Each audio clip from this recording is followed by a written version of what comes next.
So, when you were given the opportunity to write and direct your own project, did you already have this story in mind? I did, because it was originally when Alex first got diagnosed, I was supposed to do. My wife saw that I was going through this trauma, and she said, "Why don't you tell your story? Because that's what you are. You're a storyteller, Mm-hmm. and you're a comic book artist too. So why don't you tell a comic story?" And so I did. I wanted to, and people can see this also. I say this in the Disney Plus extras. If you look at this, you'll see I drew this cover.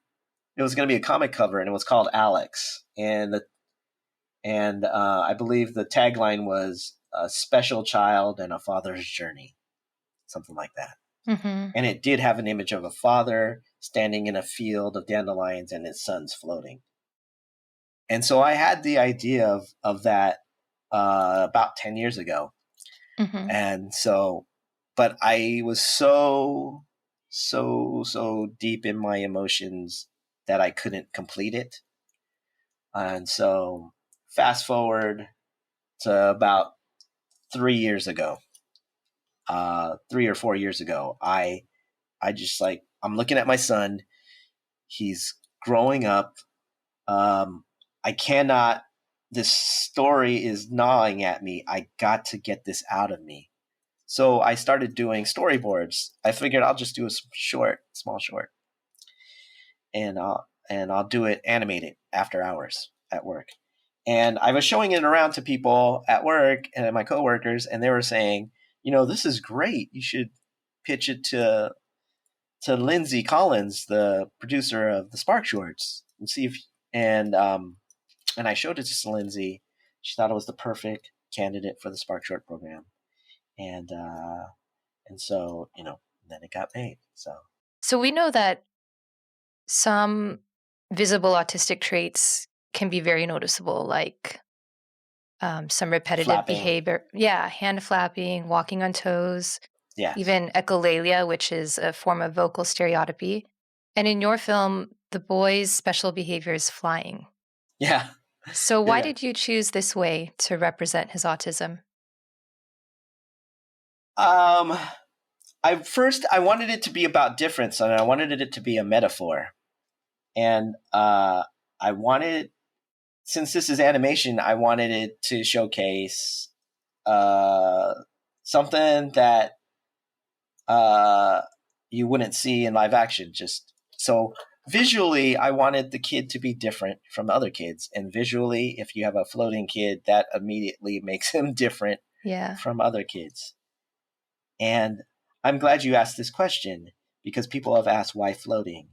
And I say, I wanted my son to have a cool power because I wanted him, because I didn't want him to have a negative power. I still see him as a positive thing. And in some cases, autism is a superpower. And I wanted it to be positive. And so floating became that. It was a positive look, and it also visually made him look different from the other children. Mm-hmm. Yeah. And the music in the background is super cool too. It's just perfect. Thank you. Yeah, and the audience will now know, is that we intentionally made Alex the piano. It's like this type of, it's very innocent. He has the song sounds like dun dun dun dun dun dun dun. It's very innocent. Yeah. And the father, whenever you hear the father, he's a drum beat. He's boom, boom. So at the end, you'll see when they come together, you'll have piano and drums. Oh, cool. They come together. So that's, I thought that was cool too. Yeah. I remember when we were doing it, I was like, no, we need more drums at the end, man, because now Dad's with him. So yeah. I'm going to go back and watch it now and pay attention to that. Yeah. When you'll notice it when they start swinging. You'll Okay. hear that they're together now. Yeah. Yeah. So we have a question from one of our listeners. Okay. This one is actually from a member of our staff, Liz Castillo, who's a big fan. Okay. Hi, Liz. She was so excited that you would be on our show. So she wants to know, what kind of response did you get from the community when Float was released? Oh, it was amazing. It was huge. And the biggest ones that I took to heart were the ones who just recently got the diagnosis. Because those, I knew where they were. I knew how lost they felt at the time.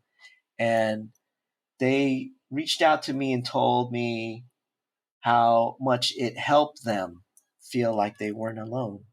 Yeah. Like that everything that the dad went through, where he's like looking at the park and seeing all the normal kids, typical normal kids, and him like longing for that. And then even the eruption that happens, you know, if they haven't done it, they felt it in their heart, that, the frustration. And so I've gotten a lot of notes from parents and even siblings, which was nice too. Yeah. Because, even the whole family goes through it all. And, and again, I've even had people who've already been through the process, but like I said, like the ones that hit me the most is the ones who just got the diagnosis, because I try in every one of those instances to always contact them back, to let them know that, yeah, I was there. I know it. I know what you're going through right now. And I mean, know that you're just not alone. Know that I was in that journey too. And, I'd like to say things will get better, but I don't know when. So I don't want to give that guarantee, I've been told that too, because we at Pixar, we go to a children's hospital whenever we can. And we were always told, like, never guarantee anything, because you can't, but try to make their day better just by being there at that moment. And so that's what I try to do. I try to say, hey, I've had this experience. I'm going to try to entertain you, try to get your mind off of it today and right now. But but again, I can't guarantee. Yeah. But you're also serving as a model or an inspiration in a way, to let people know that, like kind of facing your feelings, like looking at it, like, yes, I feel this way, is one of the steps to acceptance. Right. Yeah, because that was the point of the short too.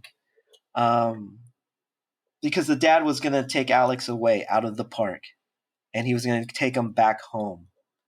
Had he gone outside, life would have been the same.